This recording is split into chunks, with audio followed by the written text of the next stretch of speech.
Hi everybody, my name is Brandy Pausek. I am a loan consultant, and today with me I have Caitlin McKeague. She is a realtor and she is going to talk to us a little bit about what she does and who she helps so that everyone can get an idea of how she can help you.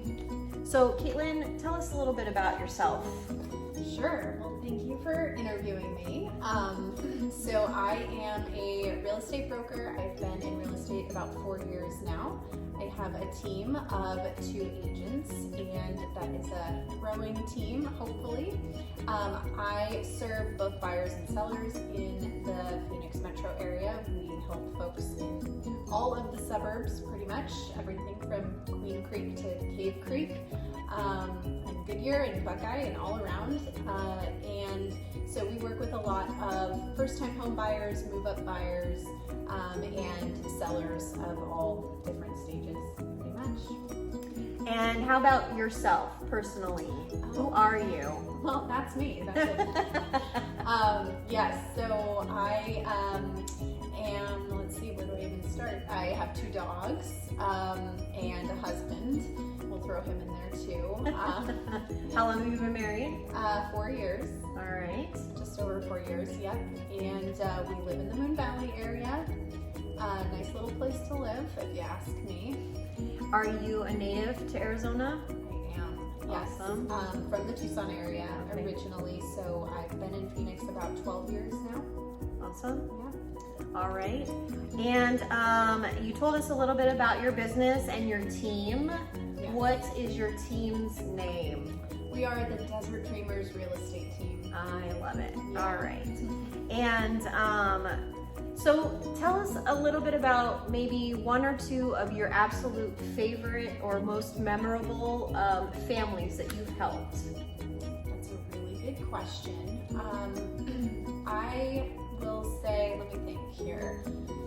I did have one family that was very interested in a particular home in Gilbert, and they wanted, we saw this house right after it went under contract, unfortunately, and they had already been eyeing it, but they weren't ready to buy yet. And so by the time we saw it, it was already under contract, and they were like, that's our house, that's our house. And I was like, you guys, I'm sorry, it's gone right now. Like, I'll let the agent know if anything changes to reach out to me.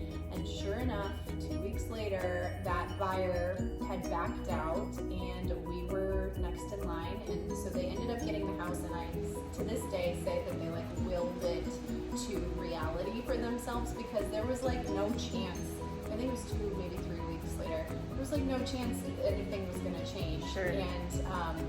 And it did, and they ended up getting the house. So That's awesome. that was a really cool story. Awesome. Yep. Any others? A buyer that you and I both helped that had unfortunately a really poor experience with their first loan officer. We got almost to closing, finding out that they actually didn't qualify. So that was, they were first time home buyers, and they were in a really, really tight budget, and we were able to step in. Yeah, that was one of my favorites too. At the holidays, at the very Yes. very last day of the year, we got that closed. Yep, it was Yeah. the day after Thanksgiving they found out that they couldn't qualify, and we were supposed to close, I think, that Monday. Yeah. So that was really stressful. But Brandy got us back on track, and we made it work together to get them closed right before Christmas. Yeah, that was awesome. One of my favorites too. That's probably my favorite. Yeah. Okay, what is one of the important things that you would tell a seller today? Maybe one of the most important things that a seller should know if they're considering selling their home? Well, if you asked me 2 months ago, it would have been a different answer. And today, the market's changing so quickly and so fast that if you're thinking about doing it, do it now, because what I have to tell you today is going to be different than what I tell you in 2 weeks, probably, as far as your time on market that you can expect, and any sort of buyers competing against each other, that's dwindling.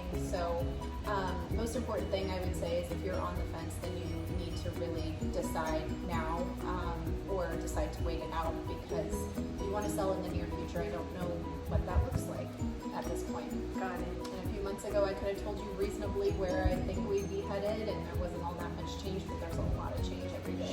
Sure. And same in lending. Things are changing every day, so you really have to stay in close contact with not only your realtor, but also with your lender, because we are seeing those changes on a constant basis right now. With the volatility in the market, it's very important that you are in contact with both your real estate agent and your lender if you're financing. Okay, what is the most important thing you would tell a first-time home buyer in today's market? First-time home buyer, the most important thing I would tell them is to make sure that they're ready to purchase and they have reasons beyond just feeling like they should buy. Just because of the volatility right now, I think it's important to know that you're buying for a reason because you want to own a home and you have long-term plans of owning that home. I think it would be best for folks right now that want to hold it long-term, like 3 to 5 years at least. It's a very good investment. And I would also tell first-time home buyers, don't be scared to negotiate, because you finally have the opportunity to do that again. And I think everyone forgot, like, you don't have to pay the list price. We can try and offer at a lower price. So. Yeah, or even over ask right now, and if it's not got a lot of traffic, maybe.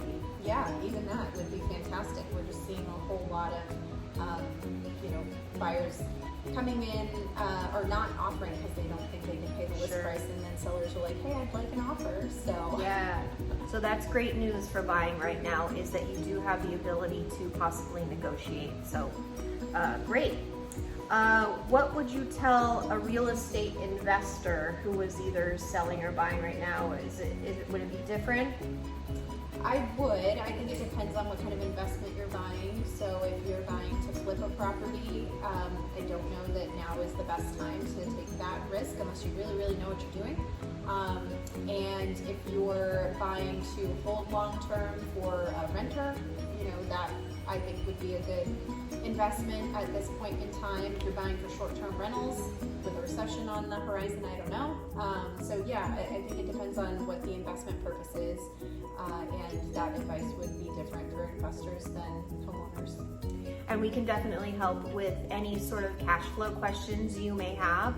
So make sure if you are financing or looking to finance an investment property, that you talk with your lender about what those payments are going to look like for you, to make sure that the cash flow matches what you want to do. Okay, so you have been fantastic with providing important market information and updates on your social media and YouTube. What do you get the most feedback or questions about on the things that you put on there?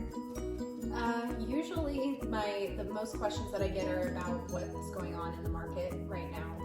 So a lot of people will reach out about their scenarios of, should I sell now? Should I buy now? I have this house that I'm building and I don't know what it's worth. Can you tell me what it's going to be worth and if I should just sell it once it's completed?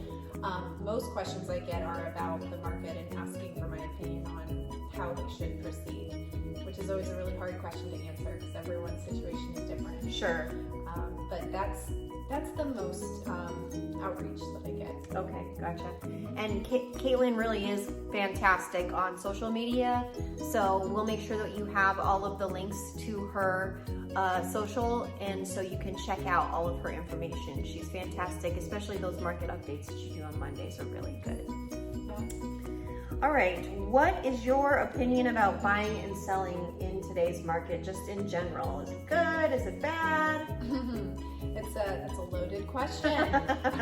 I think it really depends on your situation, because people move and sell and buy property in every kind of market, and it really depends on what your life is and your life reasons for doing that. So if it makes sense for you to buy right now, if you can afford it without being too over leveraged or getting an interest rate that's going to make it really challenging for you to pay your mortgage every month, then I still think buying is a really good investment, even though prices and rates feel high right now.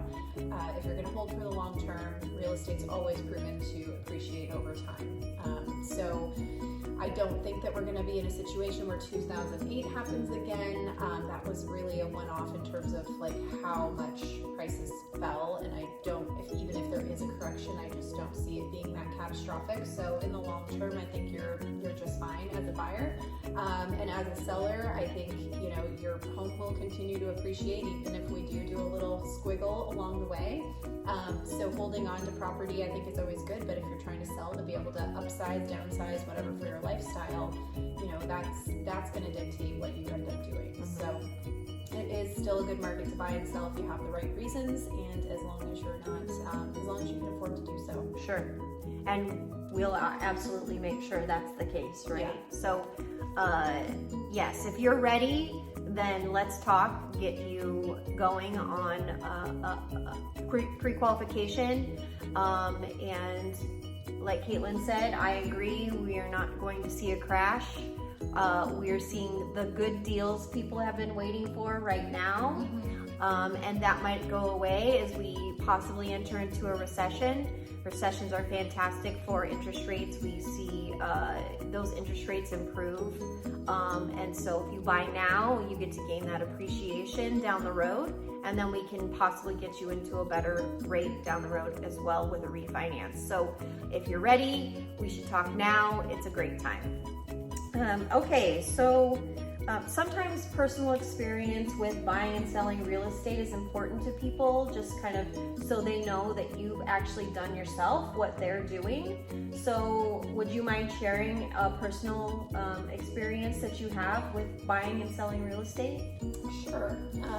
Well, I own two properties. One is an investment, one's my primary home.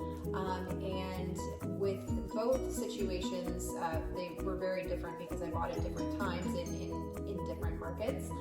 When we bought our primary home, it was 4 years ago, and we went over the asking price, and we thought we were crazy for doing that. And then the last 2 years have been, I mean, what we did was like nothing compared to what people were doing the last 2 years. And then my investment property happened to be something that not everyone was interested in, so I actually didn't have to compete too much on getting under contract, which was really nice. But through that time, there were other properties that I offered on and got through inspection and things like that, and did some negotiations that didn't end up working out because of inspections or getting beat out by other buyers. So I've been on the buying side myself quite a few times, or at least started the process quite a few times, and it's always a different experience depending on who you're dealing with on the other side, both the agent and the seller. So yeah, I think that's a little bit about what I've done. Got it. And then do you have any final thoughts for us that you want to share? I guess what I would say is kind of going back to what we were talking about with the market. Things are just changing so quickly, so it's really in your best interest to ask questions to professionals that work in it every day, whether it's a real estate agent or a loan officer, because we'll be able to tell you not only like what the data says, but what we're seeing on a daily basis to help guide you, because it's not always just in the numbers and what you can see in news reports and things like that. We are speaking to buyers and sellers every day about their experience. We're seeing activity on homes. We're seeing, everything really on the ground floor. So if you're on the fence, whether you're buying or selling, or even thinking about renting, whatever it is, getting an opinion from someone in the industry, I think would be my biggest piece of advice, especially now when things literally change every day. Awesome. And I agree. And we are available anytime if you need consultation. It's free. Obviously, if you decide to make a move, we would love to help you with our advice given. But please feel free to reach out to Caitlin or myself. Like I said, we'll make sure that you have all of our social media links, and any way that you feel comfortable reaching out, you can do so. I hope this is helpful for you, and thank you so much. I appreciate our partnership and our friendship. Yes. And I look forward to doing many more buying and selling transactions together with our families. Yeah. Thank you for having me on. Yeah, of course. Have a great day.